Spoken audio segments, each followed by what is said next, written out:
Hema commission report പുറത്തു വന്നില്ലേ? അപ്പോൾ സിനിമാ ഫീൽഡ് നിന്ന് കത്തുവാണല്ലോ. അപ്പോൾ ചില മാധ്യമങ്ങളുടെ റിപ്പോർട്ടിംഗ് രീതി കാണുമ്പോഴേ ഓർമ്മ വരുന്ന ആരോ ഷെയർ ചെയ്താണ്, എന്നാലും അതിലൊരു വസ്തുത ഞാനൊന്ന് പറയുകയാണേ. അതായത് നിത്യവൃത്തിക്ക് വേണ്ടിയിട്ട് തുണിയഴിക്കപ്പെട്ട പെണ്ണിന്റെ പേര് ബസ് സ്റ്റാൻഡ് അമ്മണി, കുന്നുമ്മൽ ശാന്ത എന്നൊക്കെയാണ് മാധ്യമങ്ങൾ അല്ലെങ്കിൽ ദൃശ്യശ്രവ്യ മാധ്യമങ്ങൾ അവരെ അഡ്രസ്സ് ചെയ്യുക.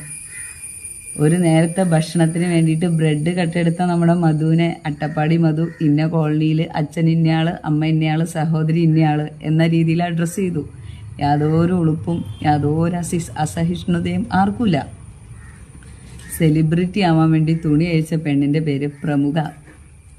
കൂടെ കിടന്നാലേ സിനിമയിൽ അഭിനയിക്കാൻ അവസരം